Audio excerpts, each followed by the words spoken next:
One more track after this one, and it'll be another long one.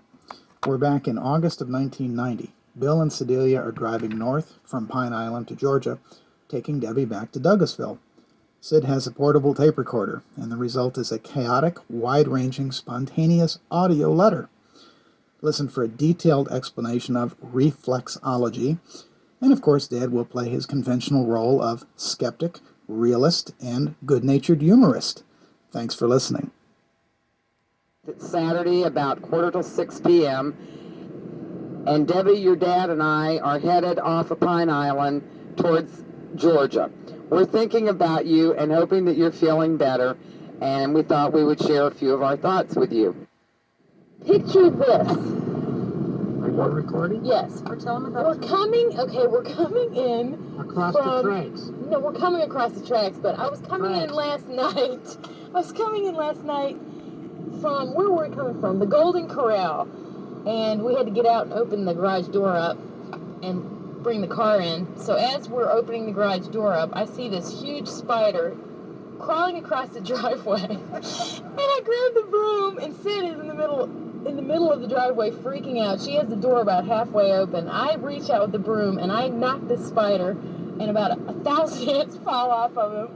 And I go running inside to get away from the spider. She says, "Look out!" And I go running right into the door and bang my head. That was one of my exciting things that happened this weekend. What exciting happened to you? Mine was more exciting than that. I pulled up to the garage, and there's about a 7 or 8 foot snake sitting in front of the garage. Real nice, sort of a gold fawn color. Run in, get my pistol, because I'm going to shoot this sucker. But he got away on me. And I don't know if she has told you about the big pig we had in the backyard. But we had about a 300 or 400 pound wild pig in the backyard, and it had 5 little pigs with it. And they were just snorting around, I guess, probably eating the flowers or something that it likes. And it was sitting in the backyard having one hell of a time. The little pig came back about a week later. He had some color to it, wasn't white anymore. And he was having a bath in my sprinkler. Wallowing in the heat. Yeah, wallowing in the, well, it was hot, so I guess a little pig would like a sprinkler. It probably was thirsty. And he had them. Oh, and he had a strange pig walking around together. Got rid of both of them. And right now we're turning on to 75. Long enough to get here. Yeah, we had to go back and check the house to make sure the front door was locked. And then everybody had to pee, so we lost another half an hour. Look at all the cows. Oh, look at all the cows. Give me some instructions on how to hook that stupid stereo up. Because we pulled all the wires off when we moved it. Now all those wires have to go back on. Why didn't you ask me when I was there? Now, see, we got something to talk about, stupid. You didn't say nothing. Okay, I didn't tell him what you told me on the phone, that you said that when he got ready to hook it up, to take the phone in there and to give you a call and that you would walk him through it. So now he knows that he can do that, or Debbie has offered to fly back down next weekend, I think, since she's so wealthy now, and she'll help him put it together. Nothing exciting in my life except wild pigs, snakes, spiders, ants, and not wanting to leave home. The Prudential Rock. And the Prudential Rock we just went by, and it is a big, huge rock. No, it's a big pile of sand, I think. Be a guy in front of us with a bicycle on top of his van, and it looks like the next overpass that we hit, the bike's probably going to come flying off of it. Which reminds me of the time I went to the Harbor Place tunnel in Baltimore, Maryland, and ripped the top little vent off of Dad's van, which I had to sit up there in the 90-degree heat and put it on. But this guy's really an idiot for putting a bicycle like this, but we'll see what happens if we ever get to an overpass. I don't know if there is any in this state. It's just long and straight with telephone poles on either side. I think we have a forest fire here, but I was going to tell you about the hamburger that I just ate at a place called the Crab Shack. It was about the size of a the plate that you would put under a teacup. It was about that big around, and it was about an inch thick, maybe 3/4 of an inch thick, with tomato and lettuce and everything, onions on there. It probably was a good three inches thick. It was hard to bite into. But you need to go there when you come down here if you're in the mood for a pig out, because they have a lot of good stuff like clam chowder, and it's a real small hole-in-the-wall type place, but it overlooks the ocean. It's really pretty. Dad's been talking about it for a long time, so I decided to go. But our trip to Golden Corral last night was like pulling teeth, because Dad did not want to go out to dinner. Dad did not want to go anywhere. It was his idea to go out to the Crab Shack last night, but I had eaten so many French fries at lunch that Sid cooked that I couldn't have any more grease yesterday. So, not to say that Sid's French fries were greasy, because they weren't. They were more crunchy.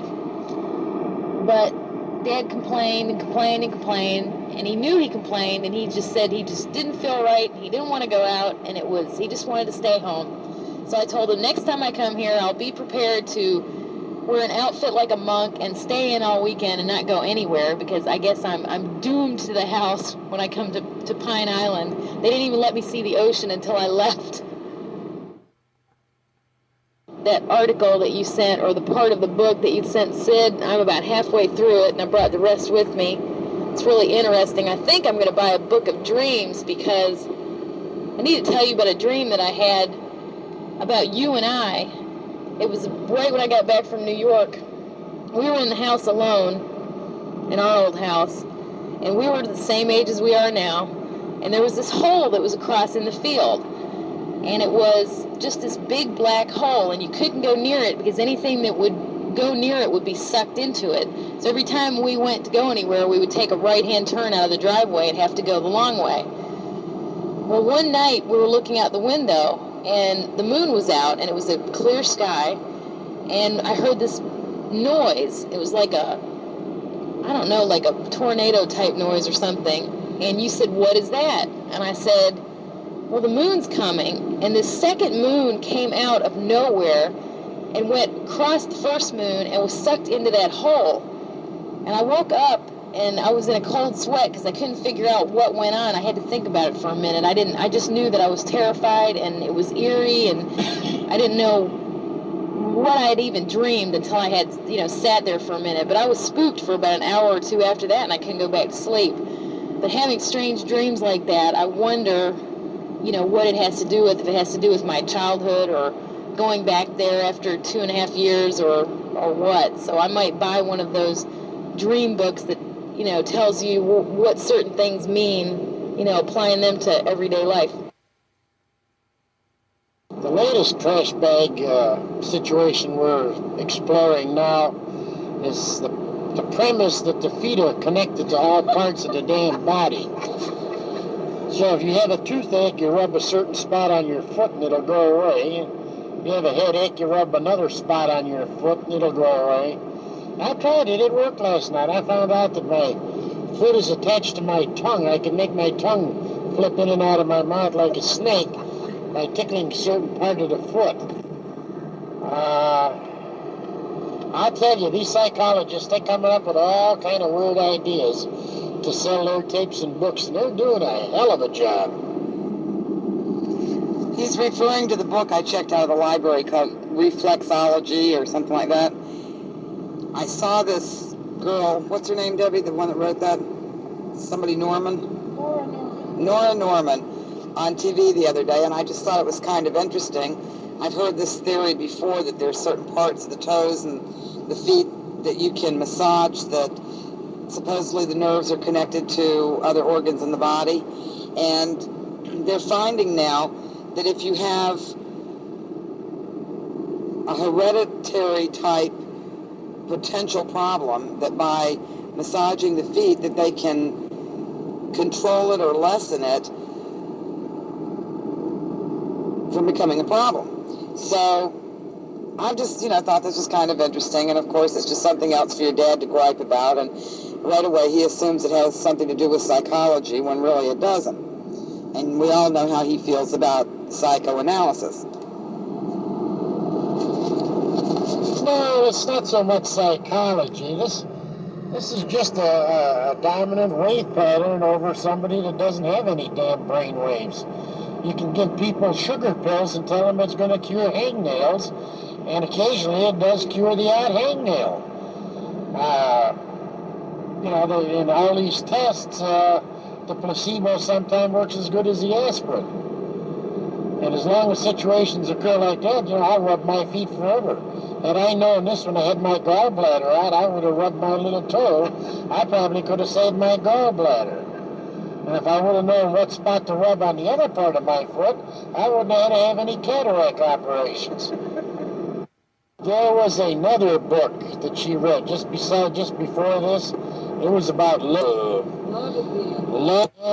And I figured I'd give it a try. I'm willing to listen to anything once. We went into a restaurant. We ordered a meal. It was a good meal. We enjoyed it. On the way out, I stopped at the waitress and I said, I love you. And she was amazed. And I said, the reason I said that to you is that I don't intend to pay the bill. And she said, it's going to be a problem.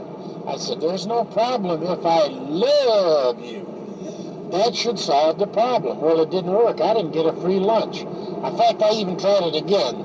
Because you got to figure, you got to try things 2 or 3 times to make it work. And I gave it 2 tries, and I struck out both times. So love isn't the answer. In both cases, it was money. Here you go, Debbie. Defend yourself. Okay, I have a friend, well, had a friend. He's not alive anymore, but this is probably about practice. He didn't use where your pain feet and on the road at a particular time, and I believe in it. I'm not quite sure that it can cure things, but I believe that it can. There is nerves that lead to other parts of your body where you can tell if someone's hurting, but I don't know about the healing part. After Sid reads the book, we'll tell you if that's possible. Because I guess this book, it looks like it has your own techniques. The techniques are in here, and you can actually do the stuff yourself.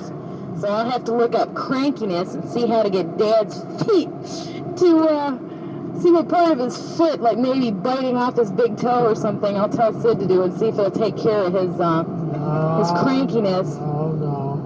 No, because your mother lost her toe. She'll never be cranky again. Oh, that's what it is. Okay. It's not the big toe. Does he know about her? I don't know. You better tell him. I don't know if you even know about this either, but Mom was cutting the front yard on Victor Road and slipped up underneath the lawnmower and cut the top half of her big toe off. Right after she did this, she called me and she said, she screamed, I cut my toe off, and I just called the paramedics. And that caused me to go frantic, and I started yelling back at her, well, are they coming? Are they coming? And she said, yes. I told her to put the foot up and squeeze tight thing, but it kind of wasn't good. It was very, very nerve-wracking, 900 miles away from somebody who could...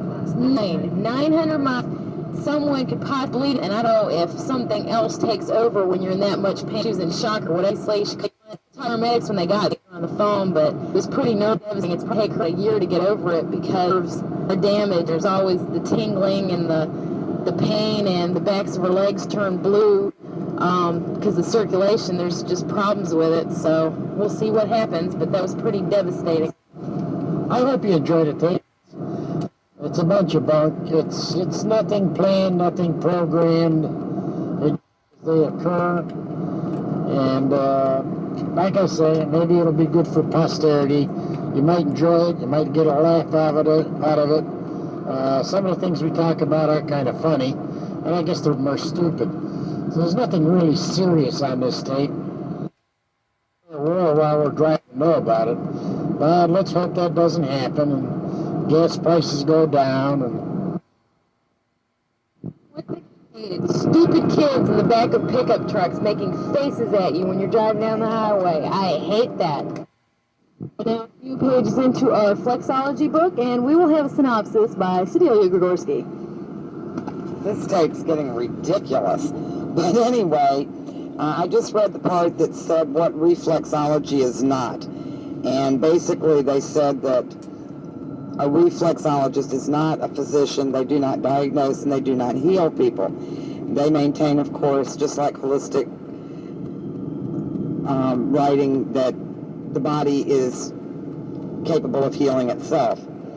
I'm enjoying, learning about this because I think that it probably is legitimate, as Debbie says. Of course, your dad's background. But at the worst, it can't hurt anything. It can certainly make you better.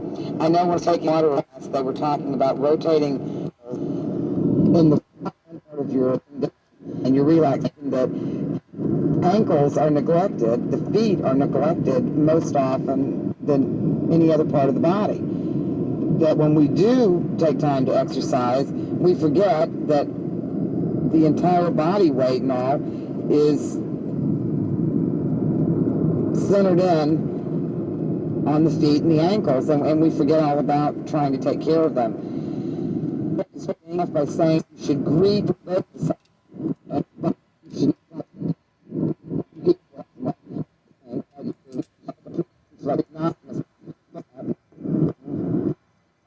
Parts of the body, and by opening up these reflex, letting the body take it from there. Okay, Frank, I guess we're back, and we'll try again. It's August the 21st, Tuesday, about 8:30 p.m., and we're already south of Tampa, somewhere around. So it's down to the two of us, and we'll try to finish off this tape so we can get it into the mail to you. I'll tell you a little bit about Atlanta, Douglasville. We did arrive there safely on Sunday morning about 3 a.m. Your dad did all the driving. Sunday morning, Johnny picked me up early and took me down to the reunion.